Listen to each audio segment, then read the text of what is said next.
Soy recepcionista en una clínica dental en la alcaldía Iztapalapa, en Ciudad de México. Todos los días tomo la misma ruta en el trolebús para llegar al trabajo. Siempre me acomodo en uno de los asientos delanteros, conecto mis audífonos y me sumerjo en los podcasts de terror que tanto me gustan. Ya era parte de mi rutina. Me tranquilizaban, por irónico que suene. Pensaba que, después de tanto escuchar historias de miedo, nada podía sorprenderme. Que todo lo que se cuenta son exageraciones o invenciones, pero lo que me ocurrió esa mañana todavía me hace cuestionar la realidad. Y lo más inquietante es que no me pasó solo a mí. Fue un martes temprano, aún no había amanecido por completo. Subí al trolebús como siempre y para mi suerte encontré uno de los asientos junto a la ventana.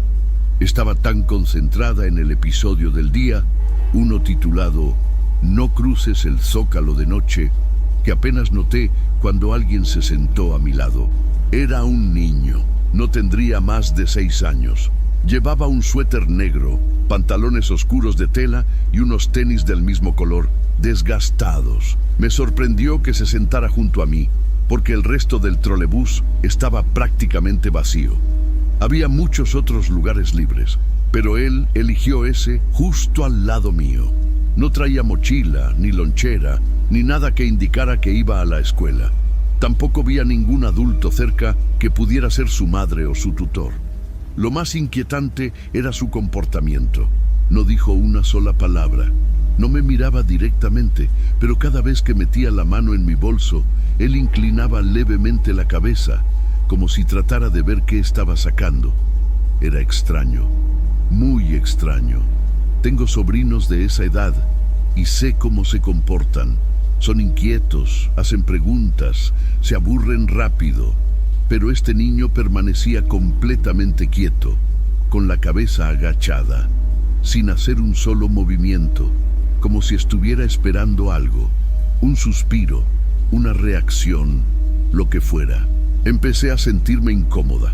Había algo en su presencia que no se sentía normal. No era miedo exactamente, era como una tristeza silenciosa, como si ese niño cargara algo que no podía explicar. Cuando llegó mi parada, me incliné ligeramente para hablarle. «Con permiso, por favor». Él no respondió. Solo giró las piernas hacia un lado para dejarme pasar. «Gracias», dije en voz baja, y pasé con cuidado sin querer rozarlo. Pero al levantarme, noté que una mujer sentada detrás de nosotros me observaba con una expresión de desconcierto total. Otra, más al fondo, se inclinó como si fuera a preguntarme algo, pero no lo hizo. Solo me miró fijamente, como si no entendiera con quién estaba hablando yo. Fue entonces cuando algo dentro de mí se tensó. ¿Y si ese niño no estaba ahí? Volteé una vez más antes de bajar. El asiento estaba vacío, completamente. No había nadie. Si eres de los que disfrutan relatos como este, suscríbete, activa la campanita y cuéntame en los comentarios cuál ha sido la experiencia más extraña o aterradora de tu vida. Ahora sí, esto apenas comienza. Al salir del trolebús, mis pasos se sentían inseguros. Era como si hubiese olvidado cómo caminar con normalidad. No sentía miedo, no aún. Era otra cosa. Una especie de vacío extraño. Una sensación como si algo se hubiese roto dentro de mí sin que yo me diera cuenta. Caminé hasta la entrada de la clínica sin volver la vista atrás. No quería comprobar si había alguien siguiéndome. Durante la jornada me costó concentrarme. Me equivocaba al agendar citas. Olvidé un par de documentos en el mostrador y hasta respondí el teléfono de forma mecánica, como si no estuviera del todo ahí. Una compañera me preguntó si me sentía mal. Solo respondí que no había dormido bien, que era eso. Pero no era el sueño. Había algo que me oprimía el pecho, como si una sombra invisible estuviera detrás de mí, observándome. Esa noche, al llegar a casa, hice algo que no hacía desde niña. Revisé debajo de la cama. Me sentí tonta. ¿Quién hace eso a los 29 años? Pero algo dentro de mí necesitaba asegurarse de que no había nadie, de que estaba sola. Y sin embargo, no me sentía sola. Lo más extraño fue que esa no era la primera vez que sentía algo así. Semanas atrás, también en el trolebús, una señora mayor se me había quedado viendo fijamente durante todo el trayecto. Pensé que quizá la conocía, pero no logré reconocerla. Cuando llegamos a la última estación, antes de bajar, se inclinó ligeramente y me murmuró algo tan bajito que apenas lo oí. Solo alcancé a entender una palabra: cuidado. En ese momento no le di importancia, pero ahora todo me parecía conectado. Esa noche, antes de dormir, recordé al niño. Quise convencerme de que había bajado antes que yo, que no lo vi porque estaba distraída, pero entonces, ¿por qué me miraron así las otras pasajeras? ¿Por qué esa expresión de desconcierto tan clara en sus rostros? No pude dormir. Cada vez que cerraba los ojos, lo imaginaba sentado a mi lado, inclinado, observando mi bolso, esperando. No hacía nada, solo estaba ahí, como una presencia pesada que no se iba. Me levanté y puse música baja, tratando de distraerme, pero no funcionó. Esa imagen del niño volvía una y otra vez. Fue ahí cuando empecé a pensar que no había sido una alucinación, que había algo más, que no era la única. Me metí en foros, leí historias parecidas y me topé con una frase que se quedó conmigo. Cuando los muertos no son vistos, se aferran a los que sí pueden verlos. Y aunque me resistía a creerlo, una parte de mí empezó a preguntarse, ¿por qué me eligió a mí? Pasaron algunas semanas y decidí tomarme unos días para visitar a la familia de mi madre en Zacatecas. Fue un viaje rápido con mi hermano Javier. Mis padres no pudieron venir porque no tienen papeles y no pueden salir del país, así que fuimos en su representación. La idea era pasar unos días tranquilos, sin mucho ruido, rodeados del campo y la rutina simple del pueblo San Gregorio. El segundo día, mi tío Nacho propuso llevarnos a una presa cercana, una que, según él, era perfecta para refrescarse. Estaba a unos 30 minutos en camioneta, metida entre cerros y árboles secos. La zona parecía sacada de una postal vieja. La presa era oscura, silenciosa. El agua no reflejaba el cielo sino un tono verdoso, espeso. Apenas estacionó, mi tío bajó casi corriendo, quitándose la camiseta y los zapatos mientras avanzaba. Se lanzó de clavado, sin pensarlo 2 veces. Javier y yo, entre risas, lo imitamos, creyendo que nuestros primos harían lo mismo. Pero cuando salimos del agua tiritando, notamos que ellos ni se habían acercado a la orilla. Estaban con su mamá, ayudándola a montar una mesa plegable y unas sillas de plástico. Parecían no tener ningún interés en mojarse. Me apené un poco. Pensé que habíamos sido descorteses por no ayudar. Pero lo extraño vino después. Incluso con la mesa lista y la comida servida, mis primos no se acercaban al agua. Solo miraban de lejos, como si algo invisible les impidiera cruzar ese límite. Mi tía Clara, en voz baja, nos dijo que esa presa no era como otras, que había ramas gruesas en el fondo, ramas que se sentían como si quisieran atraparte. Nos pidió que no abriéramos los ojos bajo el agua, que solo nadáramos en la parte menos profunda. Javier se rió. Le dijo que sabíamos nadar bien. Ella no respondió. Solo miró a su hijo más pequeño, Emanuel, que en ese momento añadió algo que nos hizo quedarnos callados. Dijo que una vez, cuando se metió sin permiso, sintió que unas manos lo jalaban hacia el fondo. No pudo gritar. Solo pataleó hasta que logró soltarse.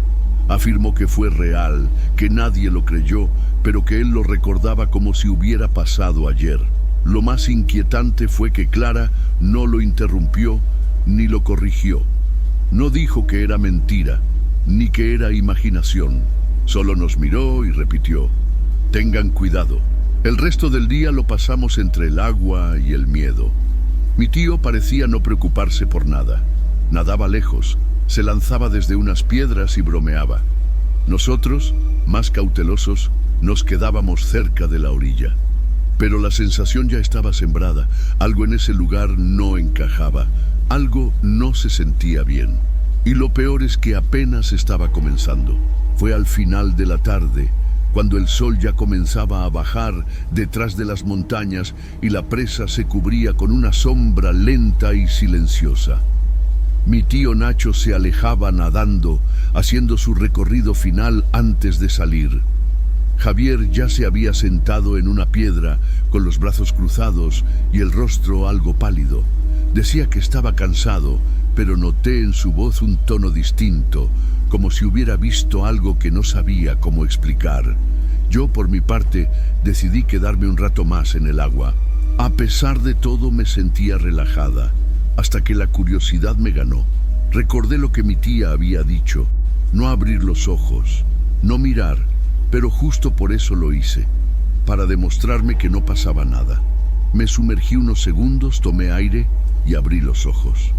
El agua no era clara, había ramas, lodo, tallos largos como cabellos flotando, pero entre todo eso vi algo, una silueta, pequeña, se movía, nadaba, pero de forma torpe, como un niño aprendiendo.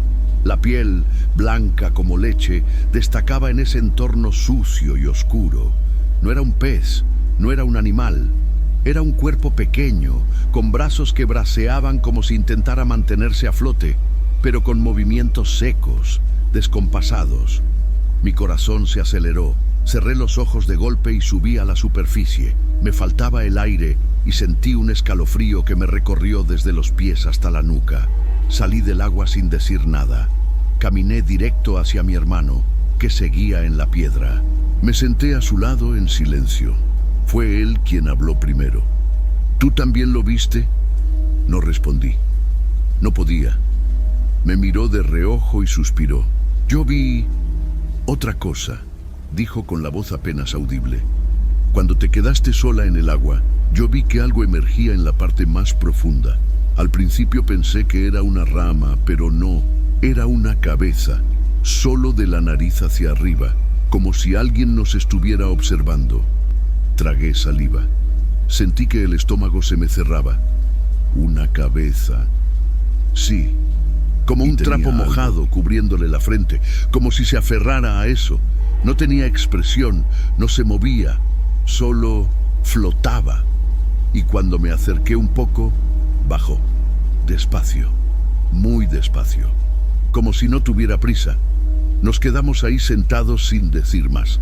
La presa seguía quieta, como si no hubiera pasado nada. Nuestros primos, desde la mesa, nos observaban, pero no se acercaron. Mi tío salió del agua y comenzó a recoger sus cosas, despreocupado. Pero nosotros ya no éramos los mismos. Esa noche, al llegar a la casa, entendimos que no habíamos imaginado nada, que lo que vimos no era producto del cansancio o del frío, era real. Y al parecer, nuestros primos ya lo sabían. Después de bañarnos, cenamos en silencio. Nadie habló de lo que había pasado en la presa. Mi tío encendió la televisión del comedor. Mi tía recogía los platos con una calma extraña, como si supiera que algo nos había afectado, pero no lo mencionaba.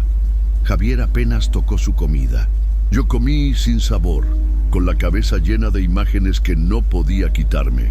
Más tarde, cuando ya estábamos en el cuarto que compartíamos con nuestro primo mayor, Ulises, él cerró la puerta, se sentó en el borde de la cama y nos miró con una media sonrisa. ¿Ya entendieron por qué no nos metemos?, preguntó, como si hubiera estado esperando que viviéramos algo así. Javier y yo asentimos. No hacía falta dar detalles. Ulises sacó su celular, buscó algo entre sus fotos guardadas y nos mostró una publicación que, según él, tenía más de 8 meses. Era una imagen borrosa de un grupo de adolescentes, 6 en total, posando frente a la presa. Llevaban uniformes escolares, algunos con mochilas, otros riendo. Ellos son... bueno, eran compañeros míos de la secundaria, dijo, señalando a dos de ellos en particular. Estos dos dijeron que antes de que se tomara esta foto, vieron a alguien entre los árboles. Dijeron que parecía un hombre con orejas de conejo. Lo miré esperando que se riera, que dijera que era una broma, pero su expresión era seria, tensa. Se metieron al agua, continuó. Dijeron que era solo para nadar un rato, nunca salieron. El resto del grupo se asustó, llamaron a emergencias, buscaron por días, buzos, policías, voluntarios del pueblo. Nunca encontraron sus cuerpos, nada, como si la presa se los hubiera tragado. Sentí un escalofrío helado que me bajó por la espalda. Javier estaba inmóvil. Ulises bajó la mirada y guardó el celular. Desde entonces, nadie de la familia entra al agua, solo mi papá. Él cree que todo esto son supersticiones. Dice que la gente del pueblo exagera, que son cuentos viejos. Pero todos sabemos que esa presa no es normal. Algo vive ahí. Algo que se lleva a los que se atreven a mirar. Quise preguntar más, pero algo me lo impidió. Tal vez era el cansancio. Tal vez era el miedo. Esa noche me costó dormir. Cada vez que cerraba los ojos, veía ese rostro hundiéndose lentamente, ese trapo sobre la cabeza, esa figura blanca moviéndose entre las ramas. Y lo peor de todo no era lo que vimos, era lo que sentí, una presencia, como si ese lugar supiera que lo estábamos observando, como si eso nos estuviera esperando. Volvimos a casa después del viaje con una sensación extraña. No hablamos mucho del tema, ni entre nosotros ni con mis padres. Era como si ponerlo en palabras lo hiciera más real, más peligroso. Pero una semana después, algo despertó una vieja historia que hasta entonces había enterrado en algún rincón de mi memoria. Fue durante una comida familiar en casa de mi abuela, en Hidalgo. Estaban mis tíos, primos y entre ellos mi prima Regina. Ella tiene unos años menos que yo. Siempre fue de carácter curioso, traviesa. Mientras tomábamos café y pan de nata, alguien mencionó lo ocurrido en la presa, sin entrar en detalles. Regina se quedó callada un momento y luego dijo: «Eso me recuerda lo que me pasó con la cámara del abuelo». Nadie dijo nada, solo la miramos. Entonces empezó a contarlo todo. Fue hace como 5 años, cuando aún vivíamos aquí con la abuela. Yo tenía como 9. Un día encontré esa cámara vieja, ¿se acuerdan?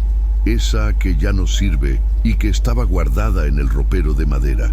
Estaba aburrida, así que empecé a jugar con ella, apuntando a las plantas, a los muebles. Solo fingía que tomaba fotos. Pero cuando la apunté hacia la puerta del cuarto de arriba, vi algo. La atmósfera en la sala cambió, se sentía más fría, más densa.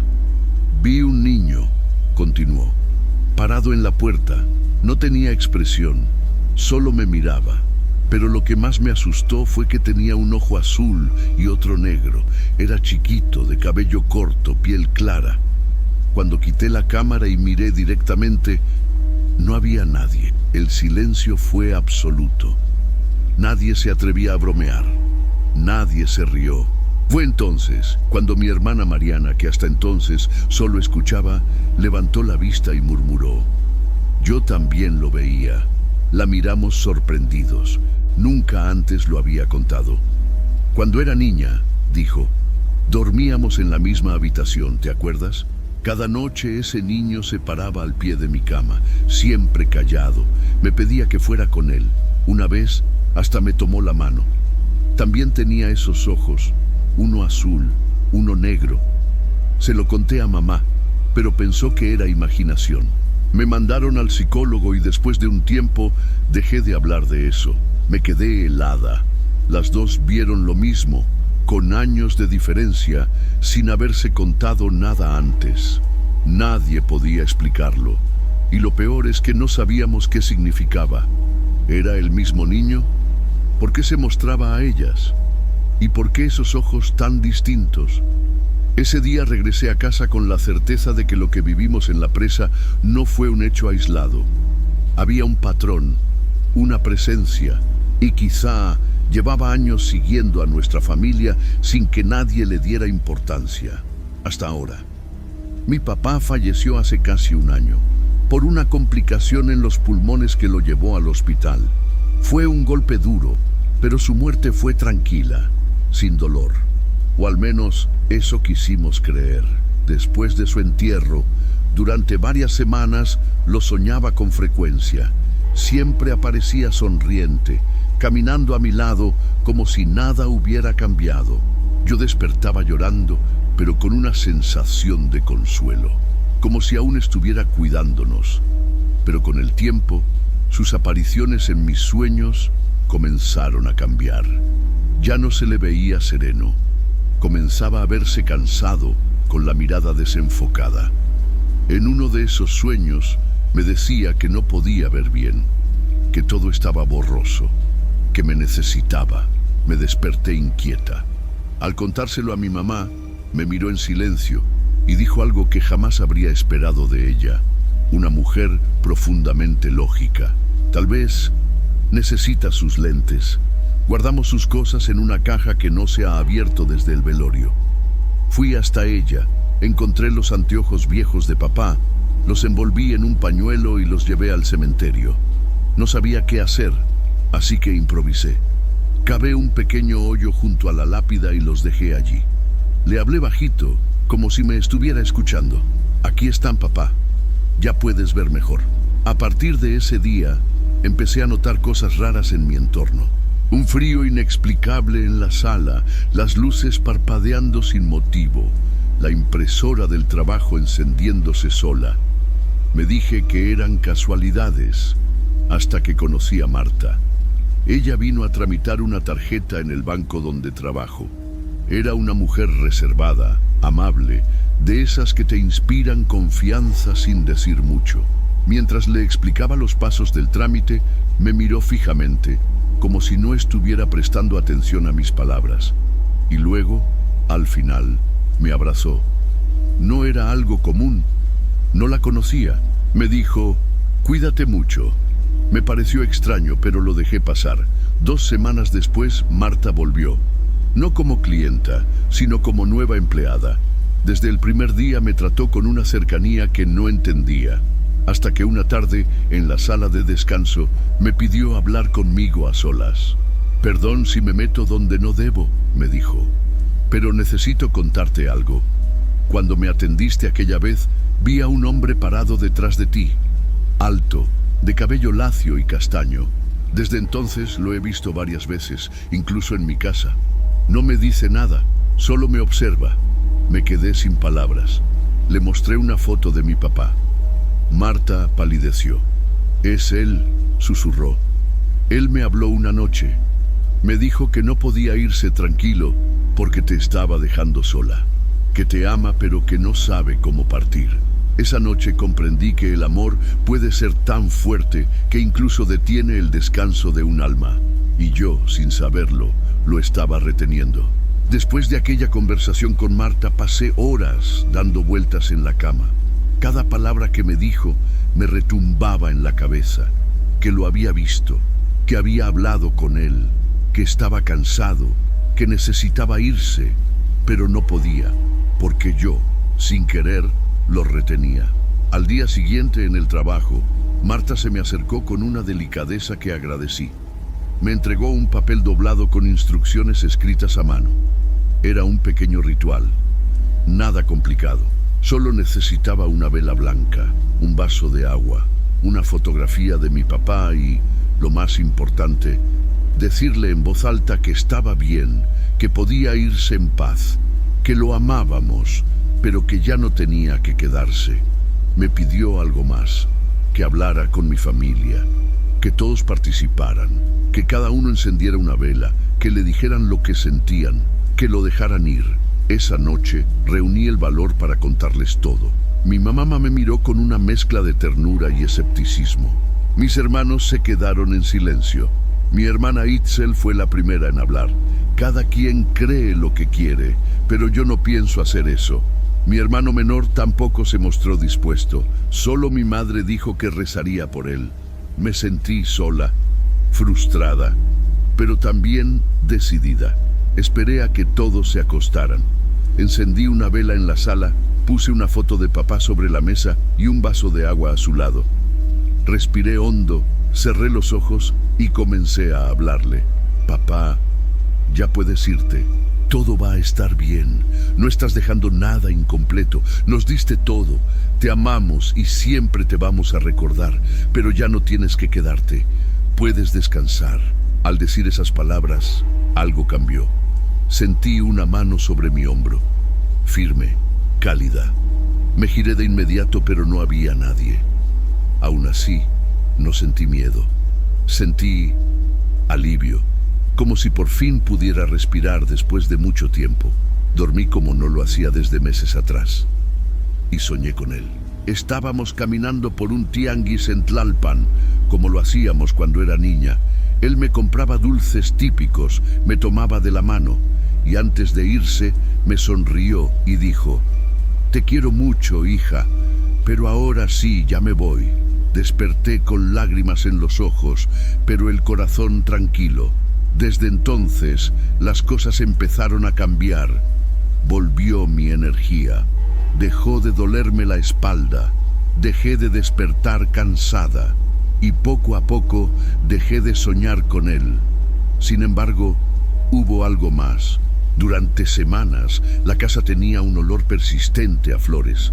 No cualquier flor. Rosas rojas. Las favoritas de mi papá. No teníamos ninguna en casa, pero el aroma aparecía. Suave, cada vez que pensaba en él. No era un adiós, era su forma de decir que ahora sí, estaba en paz.